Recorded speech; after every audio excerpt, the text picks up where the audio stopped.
My father, he thinks I'm insane. From the writers of Lost and the creators of Once Upon a Time. You claimed you traveled to this place, Wonderland. You fell in love with the genie. I'm gonna find him. She's not the Alice you thought you knew. I sense that you can take care of yourself. Next Thursday, the search for her lost love begins. All right, Rabbit, dig your hole. Once Upon a Time in Wonderland. Series premiere next Thursday at 8, 7 Central. Followed by an all-new Grey's Anatomy and Scandal on ABC. You're listening to the Afterbuzz TV Network. Now, the largest new media platform on the web. And your #1 source for after-show entertainment.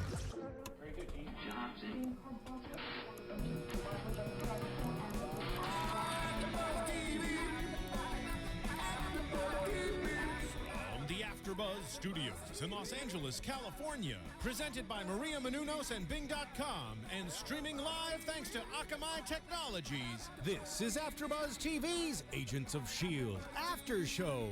We'll break down tonight's episode and get you all the latest news and gossip.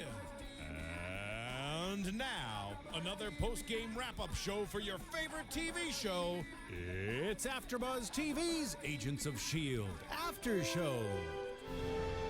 Hey everybody, Bing is for doing, and we are here doing another Marvel's Agents of S.H.I.E.L.D. after show.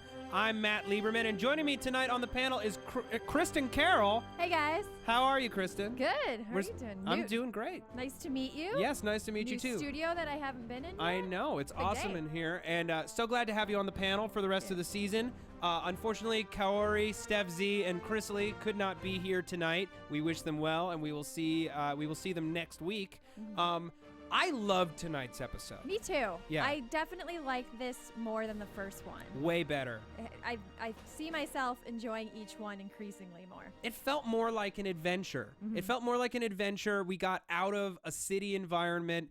And I think the way that this show, the strongest it will be, the further it moves away from superheroes. I think that was like my big problem with the pilot is you've got this person with superhuman powers that are coming from the same place as all the other main heroes in the Avengers universe, in the S.H.I.E.L.D. universe, and yet you're not getting any of those fan favorite characters. Mm-hmm. And I think just putting them in a pure adventure setting is just way more fun, and it makes us like them more.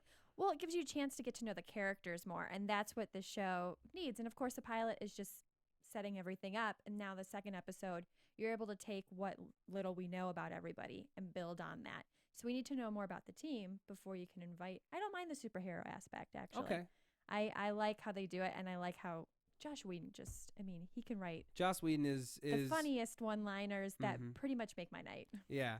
Well, him and his brother Jed and Jed's wife Marissa Tantaro, and they run the show. And it was like, to me, it was like a head and shoulders above the pilot. And what I love the most is finally the team is working together. Mm-hmm. They don't quite trust each other yet. We saw sort of the flaws in its construction, namely that there aren't enough field-trained, battle-ready members of this team. Yeah. And I think that Ward is going to take that into his own hands with Skye as his attitude towards her changed over the course of this episode. We'll get into that in depth.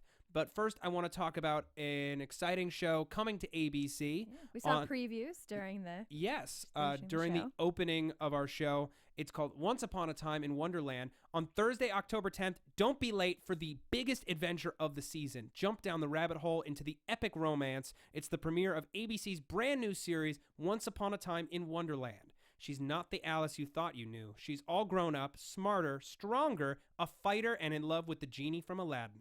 Her father thinks she's crazy, and her doctors agree. Alice embarks on her most dangerous and mysterious journey yet, back to Wonderland to rescue her one true love who's being held captive by the Red Queen and Jafar, the evil wizard from the Aladdin tale. From the writers of Lost and the creators of Once Upon a Time comes a brand new series, a whole new world loaded with stunning visual effects. TV Guide calls the series provocative. Starring Lost Naveen Andrews, Sophie Lowe, Peter Gaudio, Emma Rigby, Michael Soka, and John Lithgow as the White Rabbit. Alice's search for her lost love begins. It's this year's don't-miss television event, Once Upon a Time in Wonderland. The series premiere next Thursday, October 10th at 8, 7 Central on ABC. I know I'll be watching. I actually will. I'm curious. I love Once Upon a Time. Yeah. So I'm very curious how they take this. It sounds darker. I'm not sure what to think yet, but I definitely will be tuning in. I like that it's a more focused story. It's taking place purely in fairy tale worlds. I'm a big fan for anything that feels different, especially on broadcast, and that's why I loved Once Upon a Time when it came on the air. And this feels a little bit even further different from that. So I'm very curious to see where that goes. But we're not talking about that show. No, we gotta get back to a different. Well, cool they have fairy world. tales. They've got dwarfs. Yeah. AKA drones. Sure.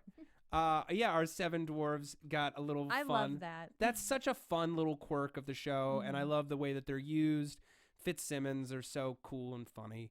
They're adorable. I want to start by talking about Coulson, who last week some of us felt, Steph in particular, that Coulson didn't really feel like his old self, like there was something missing. And any doubts that I think anyone might have had, I think were cleared up this week because he was back in his element. He was the leader. He was hilarious.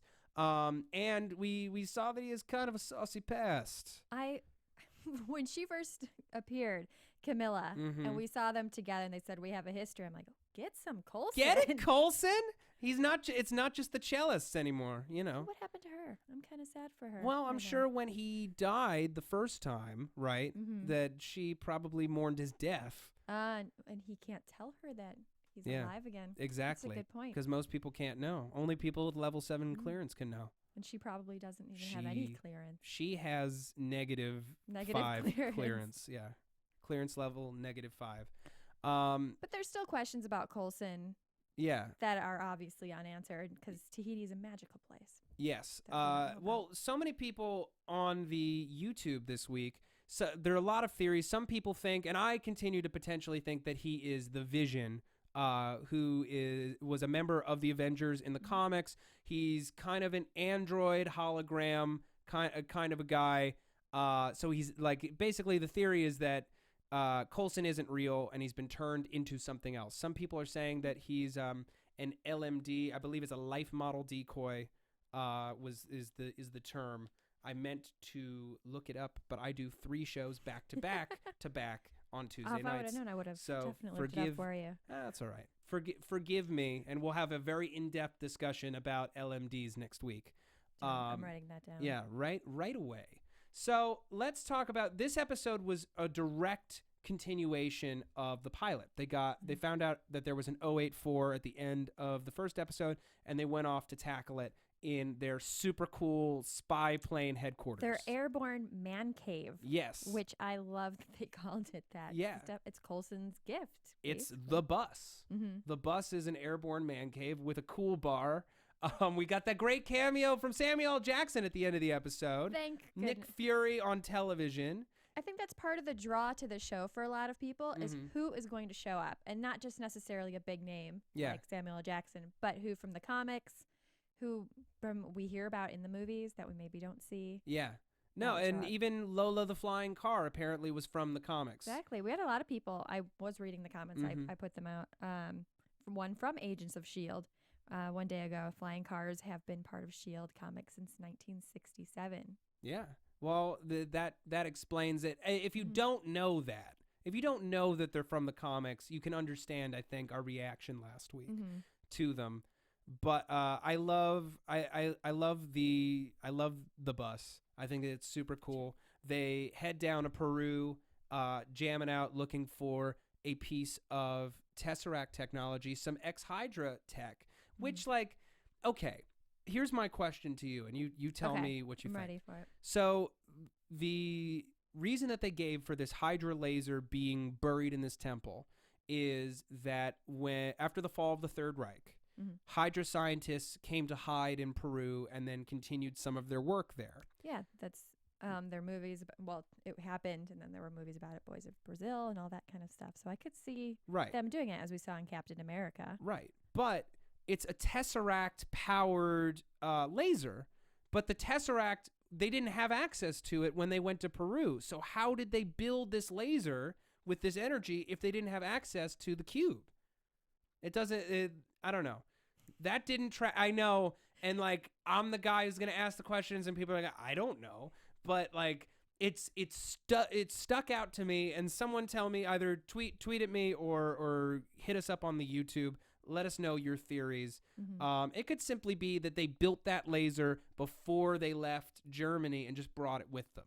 That's entirely possible. Well, and they did mention something about that it looked like it could have almost been there for 1,500 years. So it was something that maybe they didn't even have that much to do with, and it was kind of already there to begin with. Well, I think they addressed that later when they said the reason why it was buried so deep, it was because of the power of the laser. The temple wasn't even 1,500 years old. No, it was only 500. It was only 500 years old. So the reason why it seemed the only way that it could have like embedded himself like that is because of the power of the laser, which was super strong, as we saw by the way it punched a hole in the bus at the top of the episode. Which like I like that device. You know, we open with what we think is a disaster. We think maybe it's an attack on the plane by somebody, when it's actually our heroes breaking out during the attack. Yeah. And I like how that was twisted around. So yeah, because it definitely leaves you hanging at the beginning. Okay, we know what's going to happen later. How do we get to that point? Yeah. We got like some nice action pretty much immediately when We're not talking about Camilla. No. Oh, she didn't want action. She lied. She was using Coulson's. She teased him. Yeah. What? She was using their history together as a way to distract him, and he noticed it immediately. He's like, "You were never this forward. What's up?" And it's like, it's not that you're just fighting your cause in Peru and haven't had a chance to do what you're gonna do. Okay, that's not what this is. You're being weird, and I know why. It's because you are a traitor and you're trying to steal back the 084 from my team. But we got some action pretty immediately when Ward and Melinda were talking, and he had finally figured out that she was the cavalry. And we still don't know a lot about her very hush-hush history. No, but she's just, she's so amazing. cool. I found myself watching by myself, screaming at the TV like, yeah, like, awesome. Yeah, kick some ass, Melinda. Exactly. She rocks. I love her. Well, she's Mulan. Yeah, exactly. She's going to rock. Of course she's going to rock. She's Mulan. And like, I love that she's Mulan, and we've got the 7 dwarfs on a Disney-produced Marvel show. But Disney loves to do that. It's yeah. like a little Easter egg that they throw in there. Yeah, they're just having this like little back and forth, but they both know that there are these guys on the edge of the bushes, and then Ward just throws one into the fray, and they instantly disarm them. And I'm like, yeah, kick some ass, guys. That's what I wanted more of in the pilot. I want the team kicking ass and solving mysteries with crazy technology. With their bus. Yeah, on the bus. You know, Coulson throwing quippy one-liners. Everyone has a cocktail. We go to bed. Like, that's like, that's what the show in my heart of hearts is. It's just like fun and adventurous and butt kicking with like little bits of science fiction-y super coolness in there. And this episode to me kind of like showed that potential. Yeah. Because it was just fun top to bottom. I agree. Whole time I was just sitting there yelling at the TV. In a good way, not in a bad, terrible way or anything like that. It was a lot of fun to watch. Yeah. I like how Skye and Ward's relationship is developing. So like the core issue between them is that Skye doesn't have any experience. And Ward is like, why do we have this woman as an asset who has zero experience whatsoever? She's going to get herself killed. She's going to get us killed. And we see how kind of useless she is when they're in the pyramid. Yeah. She feels like she's just in the way and she hates it. I felt like she was less chirpy this week. Well, I don't want to jump till the end, but kind of what we saw at the end, she's still kind of looking at her surroundings and if she does want to be a part of this. So I think that makes sense to her hesitation to almost get involved with a lot of stuff. And then of course at the end you want to get involved because you want to save your life. Yeah. Well, let's talk about, she's trying to defend Rising Tide to Ward, but she's still a member, and she's like embedded herself with S.H.I.E.L.D., but she's a double agent, it seems like, which is horrible because we don't know what Rising Tide is up to. We know that they're against S.H.I.E.L.D. She's a double agent. I mean, of course, she's going to, come to appreciate what S.H.I.E.L.D. does and eventually, help them fight Rising Tide because this is a television show. We need that to happen. And then she'll have a love interest, and then Namely that'll Ward. even hurt her Oh my God. more in her decision. Wait, sorry. Did you ever watch Alias? I did not. Okay. Well, I know of it, though, obviously. Okay, the core relationship in Alias is Sydney Bristow, played by Jennifer Garner, and her the guy who's her superior officer at the CIA, who's her handler while she's undercover. And they come to fall in love with each other, and that's totally going to happen with Wardens. Come on. It's impossible. It's an impossibility, a statistical impossibility that they don't fall in love with each other because they've like this antagonistic chemistry, but at the same time, they totally want it. Oh, yeah. That's one of the reasons he wants to be her superior. Exactly. Well, spend more time with her. When he first said S.O. in that scene before she starts pouring drinks, I thought he meant significant other. He's like one of the books that my S.O. gave me. I think that's kind of what... No, I'm just kidding. Oh. Eventually, he'll want to do that. Sure. Yeah. Well, we don't know who his S.O. is. Mm-mm. It could be a foxy lady agent who gets all up then in it would Skye's be a business, love triangle, which most shows end up having. Television loves a triangle, and so do the fans. So I want to talk a little bit more about Skye and her loyalty. She joined S.H.I.E.L.D. She joined S.H.I.E.L.D. potentially just to. You know what just occurred to me? What if love she? The face you just made. There's something. What if she let herself get caught in the pilot? Like Loki? Yeah, exactly like Loki. Because she's somebody who was able to break into encrypted servers from her laptop. She let them find her so that she could embed herself with S.H.I.E.L.D. She knew that she would be a high-level asset. Well, I don't think that's too far-fetched because at the end she put "I'm in." Yeah. When somebody said we're in a holding pattern, she's probably trying to figure out a way how to get in there. Yeah. But she's going to get in and see that they're not that bad of guys. Mm-hmm. Well, Well, the first thing she said, I mean, going back to the first episode, please, was when they brought her to their main headquarters. Like, she said, like, oh, well, that was kind of sloppy. It's like, yeah, well, I'm here, like, in the middle of your main base. Hey. Yeah. Very first thing. Yeah. No, she's so snarky. She's so snarky. I'm not sure what to make of her yet. I don't entirely like her, but I don't hate her either. And I think, again, she has some humor that she throws in there. So whenever there's a moment where I'm starting to get annoyed by her, she says something funny. Exactly. If she didn't make me laugh so much, I'd be more bothered by her. But like, I have a lot of fun watching her bumble around. She gets all like the majority of the best lines. This episode made me laugh a whole bunch, and that just made me so happy. Fitzsimmons is still I don't know what to make of them yet. Still, like they're funny and they're cute and they're kind of like bumbly. They have like this weird like brother sister thing that could change over time. Yeah, I do feel like they are too much brother-sister. Yeah. That it would almost creep me out if they got hooked up, at least right at this moment. If they start, again, developing their characters a little bit more, because it seems like they're supposed to be the comic sidekicks. Yeah, they're the relief. Yeah. And so we don't know that much about them, except, we found out Simmons has 2 PhDs and Fitz is literally a rocket scientist. Exactly. Yes, exactly. So we learned that about them. But we don't know a whole lot more about their background. And again, it is only episode 2. Yeah. So that is things I'm sure they'll get into later on. Yeah. I mean, we know that Fitz is, as the tech guy, he's also like super nervous and he talks, a mile a minute in technical jargon. When Ward grabs the 084 and just stuffs it in a bag, he's freaking out. And why does everything, I hope that we can go a couple episodes without hearing about gamma radiation.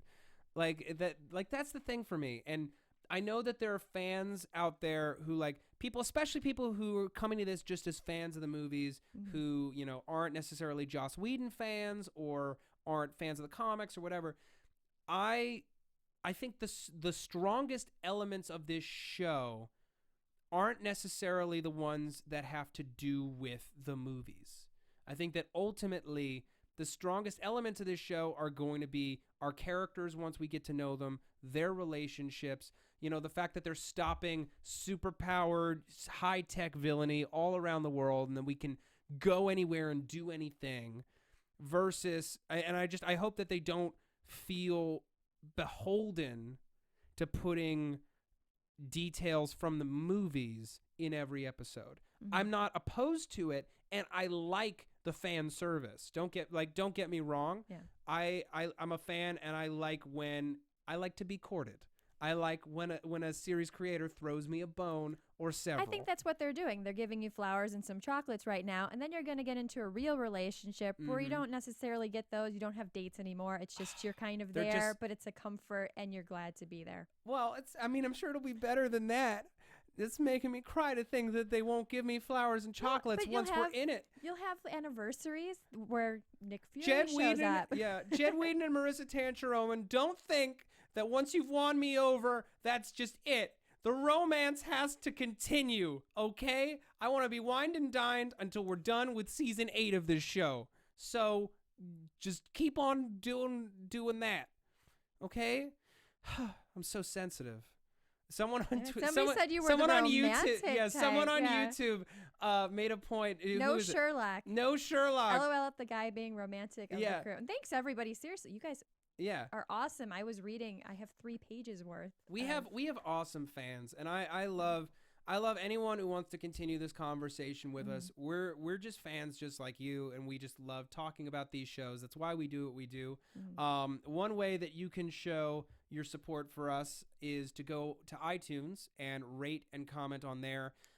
It makes us more searchable. It brings us up in the ratings. Thank you guys for making us number 3 show on all of AfterBuzz. We want to be number 1.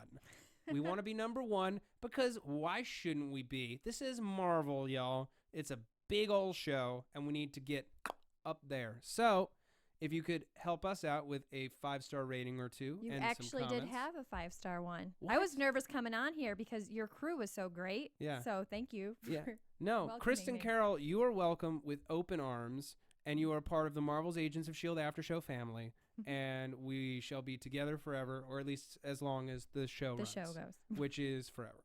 Yeah. Great. Getting back to the matter at hand. I loved how the team banded together and broke out.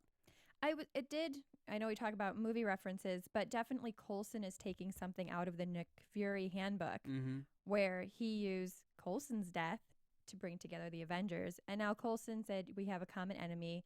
All these guys are in trouble, and that's what Camilla created for them. Yeah. Which is what you do. I mean, it does bring people together when they have something to fight for. Totally. Or fight against. Totally. And, it was Skye's words, not necessarily coming back to haunt her, but that Grant used to motivate everybody. We don't need a solution. We just need 1% of the solution, pieces of the solution working together. And they pulled it off, man. And it was really, really cool to see. And I actually liked when she said that. Usually one person doesn't have the solution. Yeah. And it was interesting that Ward used that later on to bring the group together that way. It's just really smart, efficient writing. And like that to me, again, in this episode, the writing quality just went way up. I'm so you have to understand, after the pilot, I was still excited, but I was concerned that, my expectations were too high and that the show would never live up to my expectations. It wouldn't be what I wanted. This episode was what I wanted. It's such a cool, fun, slick, potentially sexy in the future adventure show for all ages. Yeah. What a good-looking cast. Everybody's. They bring in this young cast. It actually kind of reminded me of what Josh had done with Buffy, where you have the one person who's a little bit older but definitely into it, which was Giles. And I feel like Coulson's are Giles. Yeah. It's like I love Giles, but more agent, cool. Oh, totally. And you have such a young cast that was all very attractive. Yeah. No, I'm curious to see how they develop Coulson as a character, because we have like little bits and pieces about his life, but he mostly just he's a construction. He's a great construction, but he's mostly, quips and orders. And I can't wait to see him kind of fully fleshed out and see what makes him tick, what makes him vulnerable, what makes him, worried at night. Is he ever worried? I don't know. I'm still interested to see how he survived and how that probably potentially dehumanized him. Yeah. A little bit. Well, it's going to rock his world when he finds out that he's not real. Yeah. When he finds out that he's not real, all bets are off, man. Like, he could very well abandon the team. He could go AWOL. He could be suicidal. We don't know. Like, I never thought I would see the day that Phil Coulson would have to deal with something of that magnitude, like just knowing him from the movies. So it's going to be very, very interesting to see what happens. Also, and this is like just a comics thing, but like anytime we meet anyone who is supposed to be nice but then seems suspicious, I just keep thinking that they're Skrulls. Skrulls are an alien race that can mimic anyone. And there was a big story in Marvel Comics a few years ago where Skrulls had so completely infiltrated the Marvel community and replaced so many of its heroes and important people that they were able to invade Earth. It was the secret invasion. And I can't help but think that they're going to build toward a secret invasion. And it just gets me giddy and excited. And who wouldn't want to see an effing secret invasion Skrulls thing? Or if that was the third Avengers movie, and I'm going way in the future because I'm a nerd and I'm on the train and the trains are rolling. But if that's the third Avengers movie, is the Skrulls secret invasion, we're going to be watching them invade super slowly over the course of this series for like 4 or 5 years. Yeah. And with having other movies in between. Yes. So it'll be interesting how much they add to that, or do we see these agents show up? I don't know if in the Avengers. I feel like maybe you see one show up in like Captain America. I know Whedon said that he's not going to have Coulson in Avengers 2. That makes sense. I did read that somewhere. Yeah. So he won't be there, but they could have other people. I want to also see more. We didn't see Agent Hill, but yeah, I have to imagine after How I Met Your Mother is officially done with, if we won't see her more. I'm pretty sure that that's what's going to happen. I think once How I Met Your Mother wraps, she'll be reintroduced at the end of the season as like she's taking over the team because they've gone too outlaw or they've gone too far. Or Coulson does find out about his origin and leaves the team. Oh yeah, and then she comes in. Entirely possible. Maria Hill, of course, in the comics, eventually succeeding Nick Fury as leader of S.H.I.E.L.D. So that storyline could also come to pass if Nick Fury should pass away in Avengers 2. I hope not, because I love Samuel L. Jackson. The pathos that he exuded over the bar is I wrote acting that down 101. Too. Was so funny. It's got a bar, a really nice one. A really nice bar. It was a cool bar. I gave it to you, and you threw it away in a week. How could you? How could you, Coulson? I think that's why he didn't want anything else replaced, or as he called it, the fish tank. Yeah, it's like he just wants his bar back. He wants it classic. Just leave it alone. Don't add anything, and don't have Fitzsimmons install a fish tank. Belay the fish tank. No fish tank. How did he know that he wanted a fish tank? We'll never know. Well, I guess he knows Phil Nick better than we do. Fury. Yeah. He knows all. Yeah, or maybe he programmed him to like fish tanks because he's not real. Okay. Any other comments on this episode? Anything else you want to bring up? I loved. We talked about a little bit with Melinda being the cavalry, but I loved how she was able to suddenly just, flick of her wrist. Just and she was break out. her wrist and she was out. Yeah, and it's kind of cool. I mean, we're seeing it more increasingly as it goes on, but to see a girl be the one that's like, you guys talk too much, and she just takes action. And she just gets does in that what's car needed. and rams it into the doors. Exactly. And I'm not entirely too sure I'm fond of Ward with Skye right at the moment. But yeah, her text backwards, she said, I'm in. I think that'll be a key point in the next episode. I agree, or at least in the season to come. I think that means it's time to talk predictions. And now, your AfterBuzz TV predictions. Okay. Your AfterBuzz TV predictions. Damn right. All right. So, Kristin, you already said you think that her text is going to play into next week's episode. Any other predictions for next week? Ooh, I think something's going to throw Skye and Ward together, just the two of them. He's going to start to be her SO. Yeah. I'm going to take that as supervising officer or significant other. I don't think they'll date, though, right away. Oh, I don't think so either. But I think something they'll kiss or well, something you along those saw lines. they're going to have a sweaty training scene together. He's going to be training her in Kung Fu. It maybe cut doing off some before throws. I saw those. Oh, okay, yeah. So I'm completely Oh I have no, no idea. they have a what's gonna happen. one-on-one training scene together, and he's it's gonna like fall on top of her, or vice versa. something like that. Yeah. Just so that anybody who didn't know will know this is our couple. This is the couple to watch. Watch them. We're shipping them. Yes, we are. Well, that's the thing, right? She humanizes him. He humanizes her. Like they're both kind of annoying on their own. Yeah. But they call out each other's annoying tendencies.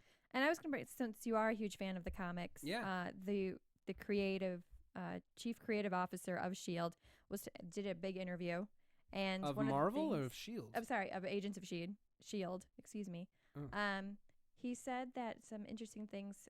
Dr. Franklin Hall is going to be introduced. Ooh. So, if you know what that is, it's going to be a big character, and I guess a lot of people, if you know who he is, they may use some of that. Yeah. They may not, and that's Okay. going to be the fun thing. Yeah. Playing around with Well, we'll see. the emotions of the audience. I'm very, very excited to see what they bring in, what characters they bring in from the comics, and what they play with in terms of the mythology.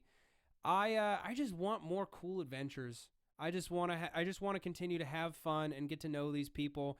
I think Fitzsimmons needs some serious character development. I don't know who the F they are. I want to know them. I want to like them. And I know that, in a few episodes, those qualms will be dealt with. And, we'll know everybody just enough that we can get on board with whatever they do. But we just need to speed up the character development. That's what I need.